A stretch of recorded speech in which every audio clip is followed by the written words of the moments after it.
106.5.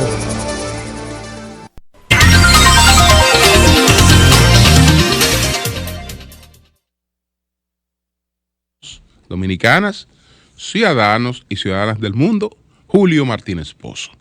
Los comentarios de los temas más importantes en el programa de mayor influencia de la radio y la televisión nacionales.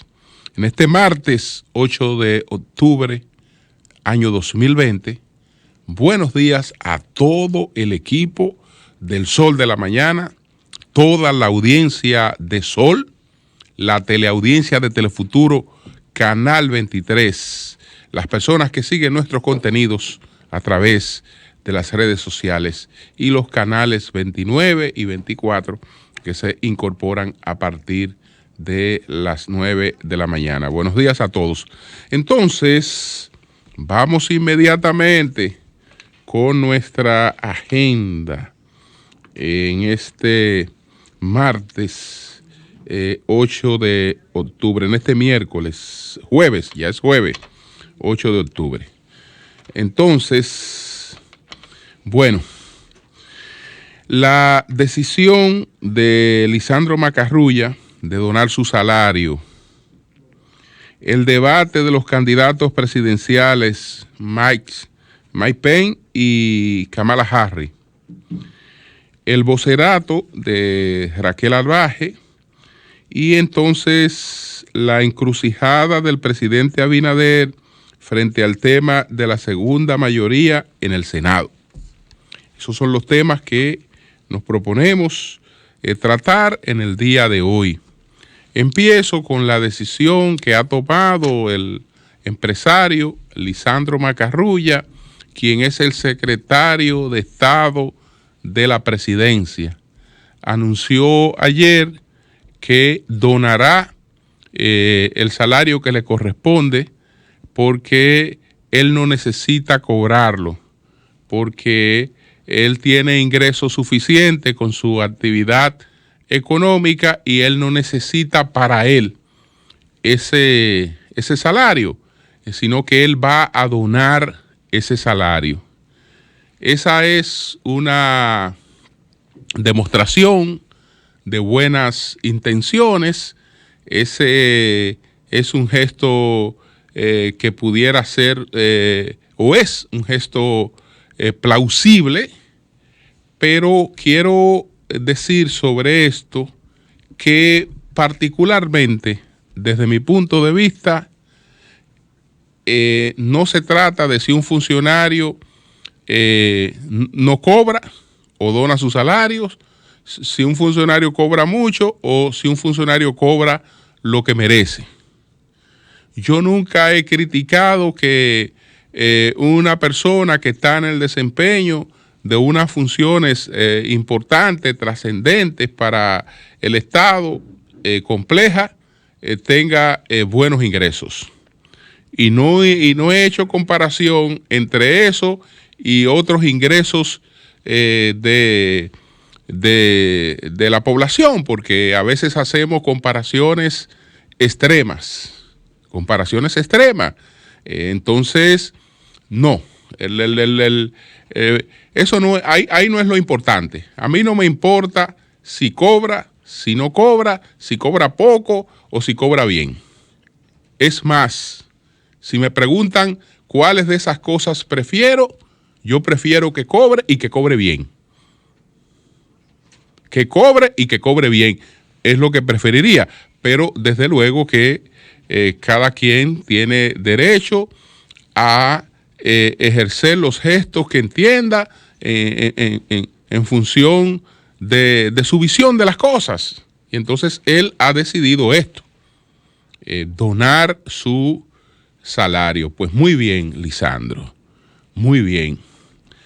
Pero mi petición fundamental no es que cobre o que no cobre, sino que el mismo celo que tú tienes por tus inversiones privadas y por las cuestiones privadas a las que ha estado ligado con mucho éxito cuando ha estado en eso, sea el que pongas ahí, en esas funciones.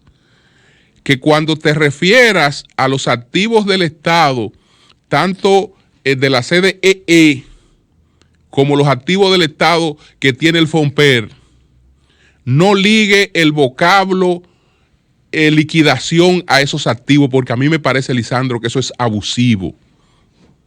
Que eso es abusivo y que nadie lo haría con un patrimonio particular. Es decir, nosotros vamos a poner en venta activos del Estado y esos activos del Estado lo ponemos en una comisión de liquidación. De liquidación. Pero además, ¿quién te ha dado poder a ti para poner en venta activos del Estado o para liquidar instituciones que están creadas por ley? Y si no hay una ley que disponga eso, nadie tiene la facultad de hacerlo. Entonces, yo prefiero más celo con lo que tiene que ver con las cosas que corresponden al Estado, al patrimonio público, que un funcionario cobre o no cobre. De hecho, somos muy críticos con algunas facilidades que tienen los legisladores y sabemos que esas facilidades no son facilidades personales para los legisladores. Son para lo mismo que va a hacer Lisandro con su sueldo. Lo que pasa es que los legisladores, en vez de hacerlo con su sueldo, tienen facilidades para hacer algunas cosas adicionales, pero no son cosas que ellos la hacen para ellos. No son cosas que la hacen para ellos. Entonces, bueno, como aquí hay dos sociedades, una sociedad que es ideal, una sociedad que se quiere hacer la pendeja, que dice, no, un legislador está para legislar, un legislador está para supervisar, un legislador está para representar, para esas tres cosas, y lo demás es una distorsión. Sabemos que en los países como los nuestros, las cosas no son así. Un legislador también es la mano solidaria más próxima que tienen gente que no tienen acceso a otras instancias del Estado. La sociedad ideal es una sociedad en la que la gente no necesite esas instancias porque tiene un Estado con la capacidad de responderle perfecto. Pero nosotros no tenemos ese Estado. Tenemos que seguirlo construyendo. Y mientras eso ocurre, la gente se muere todos los días, se enferma todos los días, tiene situaciones elementales de vida todos los días y alguna puerta tiene que tocar. Alguna puerta tiene que tocar. No van a ir a tocar la mía porque no pueden pasar en la torre donde uno vive, pero si yo fuera legislador, sí. No, me esperan ahí en el Congreso, yo tengo que aparecer de alguna manera, porque si yo aparecía para hacer campaña y yo tengo compromiso con mucha gente, después yo no me puedo desaparecer. Entonces, no es verdad que esta es una sociedad ideal, donde el legislador está para representar, para legislar, etcétera. No. El legislador aquí y todo el político que tiene contacto con la población, esa es la vía que mucha gente tiene para canalizar, digamos, sus necesidades. Porque dígame usted, ¿y entonces para qué yo voy a tener relación con un político? ¿Para qué yo soy parte del equipo de un político? ¿Para qué yo me mato trabajando por él? Cuando yo lo llame, él me va a decir que él está para legislar, para representar. Que para eso es que él está. Para esas tres cosas. No. Eso no es así, eso no funciona así, aunque nos hagamos los pendejos y pregonemos eso y digamos eso, pero eso no funciona así. Eso no funciona así, eso, bueno, tú eres legislador en la circunscripción número 1, tú eres una familia de clase media alta, empresarial, te puedes dar los lujos de hacer toda la demagogia que tú quieras. toda la demagogia que tú quieras, no, y plantear la cosa como tú quieras, pero esa no es la realidad del país. Porque la realidad del país no es la realidad de una parte de la circunscripción número 1. Esa no es la realidad del país. Entonces, bien, Lisandro, bien, pero el asunto no está ahí. El asunto no está ahí. El asunto está en que hay que tener mayor celo con el patrimonio público, y creo que eso no se ha reflejado por lo menos en la forma de comunicar y de referirse a algunas cosas que están relacionadas con ese patrimonio público del Estado. Entonces, ayer hubo pues un debate muy interesante, el debate entre los candidatos presidenciales Mike Pence y la candidata vicepresidencial del Partido Demócrata, Kamala Harris. ¿Qué pasó en este debate? Bueno, desde luego, si se compara con el debate presidencial, este fue un debate. Este fue un debate porque no fue un encuentro de insultos, aunque sí hubo intercambio constante de temas que planteaban una diferencia entre las dos posiciones. No cambia el resultado electoral un debate vicepresidencial, porque creo que la gente se concentra sobre todo en los candidatos presidenciales. Y si esta diferencia que tienen los demócratas está sobre el 10%, es muy difícil de superar. Es decir, es muy difícil que este debate de anoche mueva la aguja per se. Pero este debate, contrario a lo que se esperaba, porque la mayor expectativa estaba en que la senadora Harris iba pues a suapear el piso con Mike Pence. Y la verdad es que no fue así. No fue así. Es decir, ella llegó agresiva, planteando cosas que aparentemente le iban a dar un dominio del debate, pero se encontró con un político, un comunicador experimentado que la frenó y estuvo siempre conduciendo el debate a los temas que quería plantear. Y si lo vemos más allá de la gestualidad, de cosas que la gente puede evaluar rápidamente a simple vista, pero si lo vemos en el fondo del debate, en el tema económico y en el tema medioambiental, donde particularmente en el medioambiental este gobierno de Trump podía quedar mal parado, pues en ambos temas, tanto en el económico como en el medioambiental, creo que el vicepresidente estuvo brillante y sacó mayor partido en términos de la argumentación. ¿Por qué? Porque con relación al tema económico y la parte medioambiental, él insistió mucho en que con el gobierno de los demócratas, con la fórmula Biden-Harris, entonces se va a producir un cierre de la industria petrolera en los Estados Unidos, porque esa industria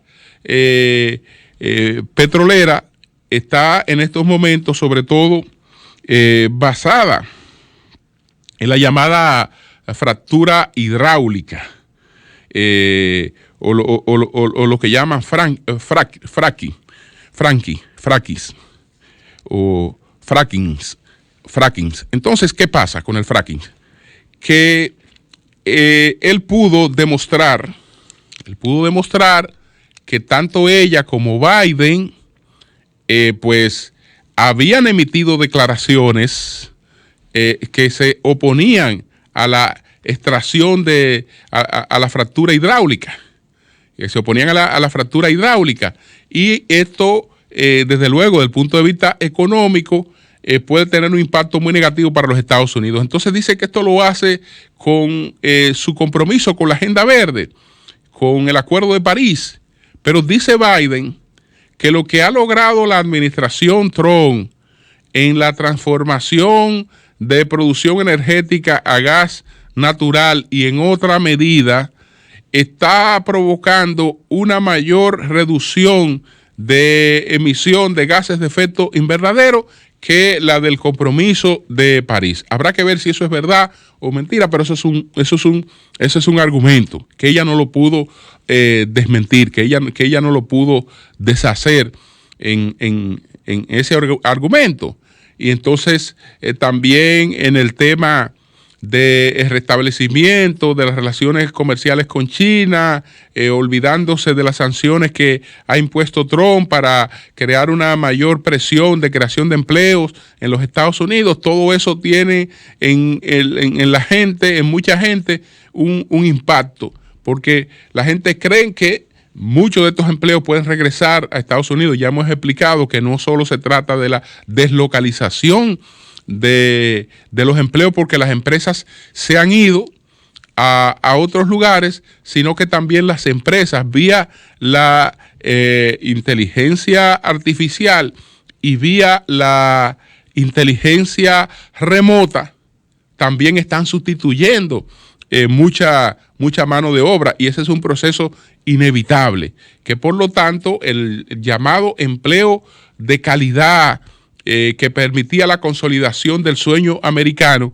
ese empleo no vuelve a Estados Unidos ni a ningún país desarrollado. Pero mientras tanto, si aparece un político demagogo que dice que puede resolver eso, va a encontrar mucha gente que le cree. Y en ese sentido, yo creo que el debate estuvo pues bastante interesante.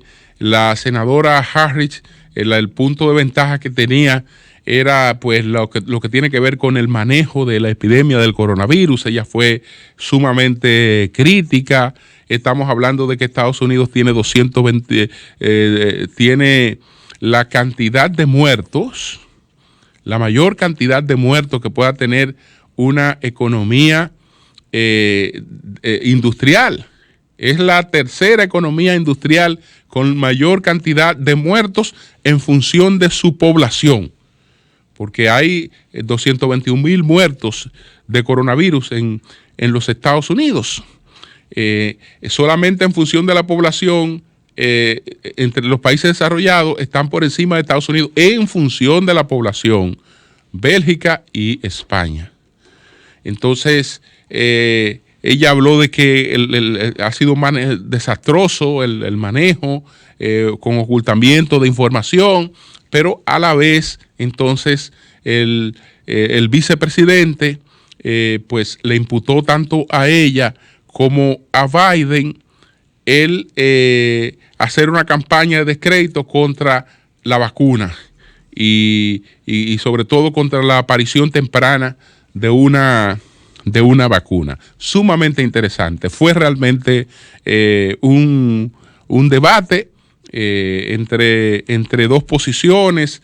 Ella también tiene otro punto de ventaja que es la ley de seguridad asequible de Obama, que los republicanos la han boicoteado, pero a la hora de la hora, en esta circunstancia por la que ha pasado el mundo, pues a mucha gente le ha favorecido tener lo que no tenía, que es su afiliación a la seguridad social, aunque esta ley del Obamacare no se ha podido universalizar en los Estados Unidos, solamente se ha aplicado en los estados demócratas. Entonces eso fue parte del debate ayer entre estos dos señores, candidatos vicepresidenciales de los Estados Unidos. Entonces, señores, ¿hay alguna observación en el país en lo que tiene que ver con el vocerato del gobierno?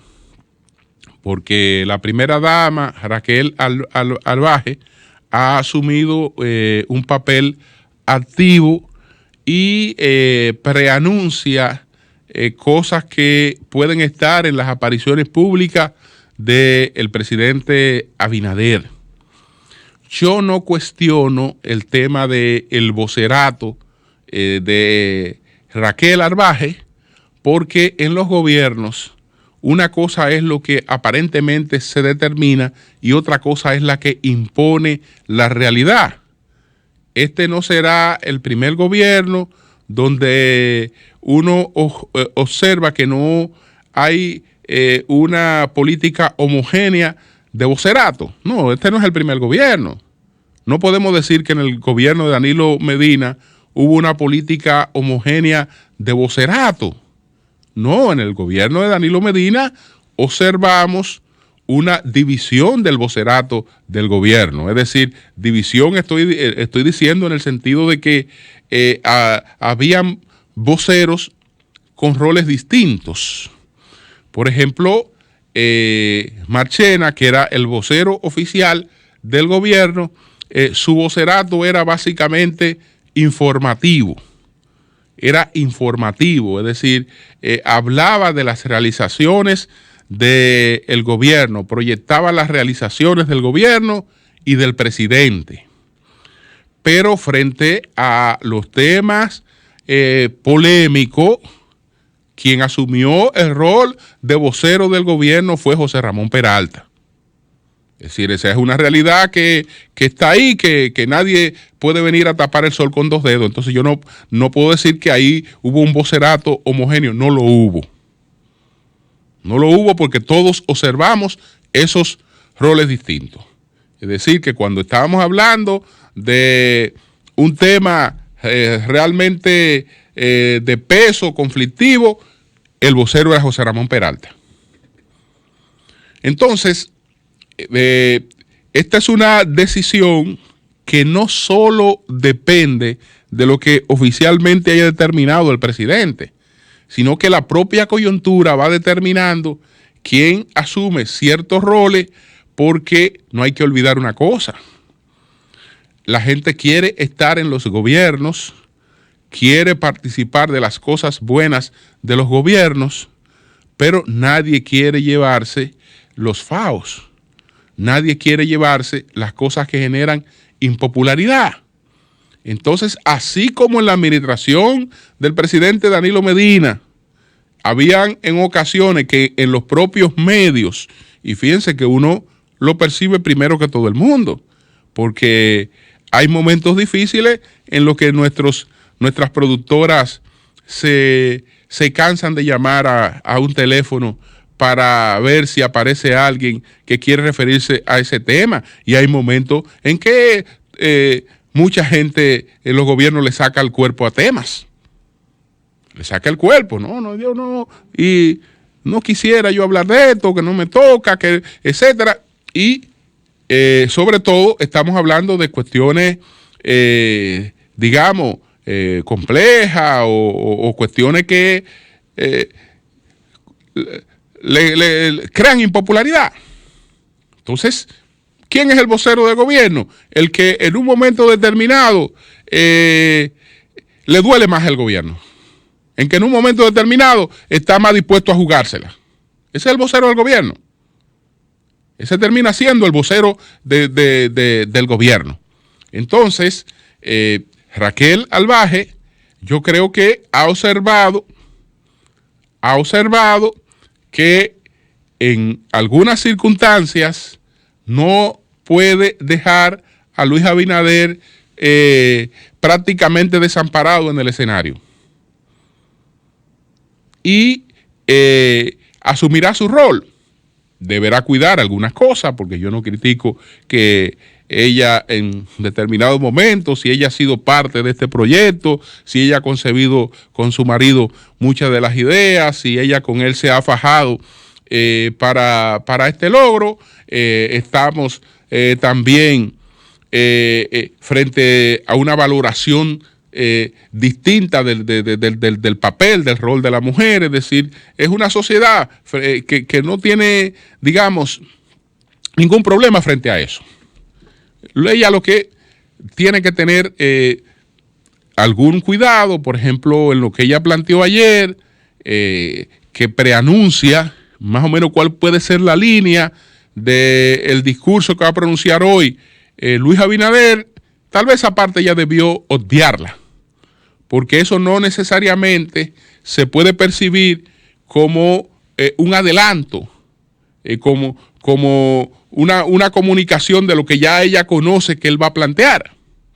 Eso también se traduce en que esa es la posición de ella, que por ahí deben andar, que por ahí deben andar las cosas, que eso es lo que opina su esposa, que por ahí deben andar las cosas.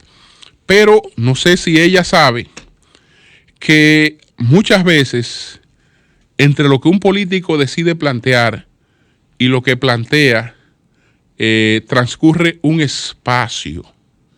Transcurre un espacio porque un político y un presidente, un líder de la nación, concibe un discurso. Y ese discurso va a tener esta tonalidad y él va a plantear eso. Pero como se sabe que el presidente va a hablar, siempre aquí hay sectores importantes que tienen preocupación sobre lo que el presidente pueda decir y sobre el impacto que tenga en la dinámica económica lo que él pueda decir. Entonces, esas personas tienen la manera de comunicarse y de hablar con el presidente y de hacerle saber su parecer. Entonces es probable que entre el tiempo transcurrido donde se concibe esa participación y más o menos la línea que va a tener esa participación y el momento en que esa se graba, se han producido variaciones en el enfoque del mandatario, que siempre es una persona que tiene que ser presta a escuchar. Y a veces no son la gente la que está a su lado la que le va a hablar, son gente que no están a su lado, gente que no le temen, porque una de las limitaciones que tenemos con los presidentes es que siempre están rodeados de personas que le temen. Entonces no tienen la franqueza de expresarle abiertamente sus opiniones. Entonces hay que dar siempre el margen a lo que vaya a ocurrir. Vemos, por ejemplo, una figura como la de Churchill, destacada por las tribunas, por sus discursos muy motivadores en una situación difícil. Pero se presentaban situaciones. Cuando se presentaban situaciones, él concebía en el calor de esas situaciones la forma en la que él se iba a expresar y la iba a abordar, y hacía un primer dictado sobre eso que él iba a decir. Pero después que él entonces se fumaba un puro, que se tomaba varios tragos de whisky, entraba ya en unos procesos más reflexivos, y ese primer borrador no terminaba siendo el discurso que él pronunciaba. Terminaba ya con un discurso que tomaba en cuenta una serie de cuestiones. Entonces eso puede pasar. Entonces usted no puede de antemano acorralar con la influencia, con la cercanía que tiene ya un mensaje, porque probablemente eso que usted dijo, bueno, se concibió así, pero no necesariamente por las circunstancias que maneja el presidente a la hora de pronunciarse, él tenga que irse por ahí.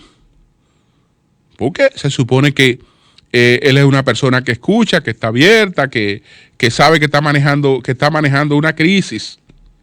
Y no dejo de reiterarle que si el mensaje de esta noche no es para unir a la nación en medio de un proceso de crisis, es innecesario. Es innecesario. Si es un mensaje de politización de una crisis, es innecesario. Totalmente innecesario.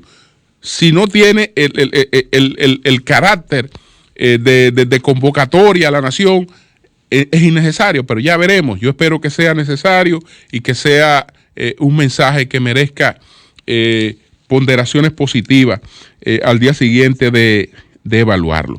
Entonces, en conclusión, no me opongo, no creo que sea incorrecto que ella asuma el papel, porque ese papel puede ser necesario. Y puede ser necesario porque ya vimos lo que se presentó ahora al gobierno.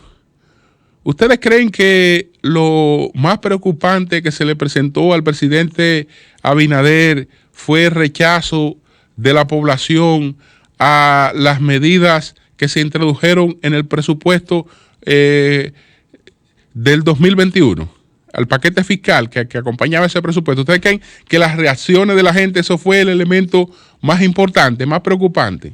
No. Ahí, en términos políticos, él recibió un mensaje que no se ha destacado, pero si no es más importante que el que ya cité, es muy importante. Pero el presidente se dio cuenta que a pesar de tener una mayoría en el Congreso, sobre todo en el Senado de la República, cuando llegó la primera prueba, la primera pruebita de fuego, porque frente a lo que tiene que enfrentar el gobierno, esto es una pequeña pruebita. Llegó esa pequeña pruebita y todo el mundo le sacó el cuerpo. Todo el mundo le sacó el cuerpo. Todo el mundo apeló a su propia popularidad, etcétera, etcétera. Todo el mundo le sacó el cuerpo. ¿Ustedes creen que esa crítica que hizo el asistente de Luis Abinader se le ocurrió a él y eso no fue lo que sintió Luis Abinader y Raquel Arbaje? Que no fue eso lo que ellos sintieron. Lo que se le presentó ahí con la primera pruebita de fuego que llegó a ese Congreso, todo el mundo sacó el pie y se pusieron a emitir opiniones contrarias, porque hay veces que, señores, ¿cuántas veces un senador veterano no está en desacuerdo con algunas propuestas y cosas que se hacen? Pero busca la manera, no de apoyarla, pero tampoco de hacer quedar mal al gobierno. Y empezando las cosas con una pequeñita prueba ahí. No. Ahí él se dio cuenta que a la hora de la hora tendría que asumir muchas cosas prácticamente solo. A pesar de estar tan ampliamente acompañado ahí. No. Eso políticamente fue tan aleccionador como las muestras de rechazo que dio la gente. Bastante aleccionador todo ese proceso. Entonces, eso implica que, en definitiva, los gobiernos terminan defendiéndolo dos o tres gente. Y asumiéndolo dos o tres gente. ¿Por qué? Porque los gobiernos pasan por muchas situaciones difíciles en tiempos normales de una economía. Imagínese usted un gobierno que lo que tiene a su cargo es administración de una de las peores crisis que ha vivido el mundo y el país. Entonces este gobierno va a estar constantemente enfrentando situaciones difíciles y mal ayudado. Porque ustedes se imaginan, señores, lo que significa, a propósito de esa interpelación que se hizo ayer a Faña, lo que significa. Yo no quiero decir, refiriéndome a Leonardo Faña, un patán. Usted sabe lo que significa que una persona que está puesta en una posición que tiene derecho a investigar todo lo que han sido manejos de recursos de esa institución, tiene un informe en el que a esa persona le dicen, mira, una cantidad de vehículos que se donaron a través de la visita sorpresa. Ya una parte de ellos le hicimos el cambio de la matrícula y en otra parte no nos alcanzó el tiempo para hacerlo, estábamos en ese proceso. Hay una parte de esos vehículos que están todavía a cargo de el IAD. Entonces, bueno, Faña tiene dudas de que algunos de esos vehículos que dicen que están en manos de asociaciones, estén en manos de asociaciones. Y yo creo que Faña, antes de proceder con los traspasos de esa matrícula, debe tomarse, como se ha tomado, el tiempo de investigar si es verdad que esto que está aquí, que dice que lo tiene tal asociación, se le entregó a tal asociación. Hermano, pero si usted va y verifica que esos equipos están en manos de esa asociación y que esa gente está trabajando y está produciendo con esos equipos, ¿ustedes creen que el término patán, al quitarle esos equipos a esa asociación, está mal empleado? Porque esos equipos no están en la finca de un dirigente del PLD que se lo llevó, lo está usufructando de manera particular. Si tú te encuentras con que esos equipos están en el destino donde se dijo que estaban, ¿qué tú ganas con eso? ¿Tú crees que es impopularidad lo que tú le generas al gobierno? No, es odio. Es odio que la gente le terminaría tomando a un gobierno que tome ese tipo de acciones. Porque eso no tiene la menor justificación. La menor justificación, porque fuiste, comprobaste que eso está ahí. Entonces, ¿para qué joder la paciencia con esa cuestión, creándole más problemas a un gobierno innecesariamente?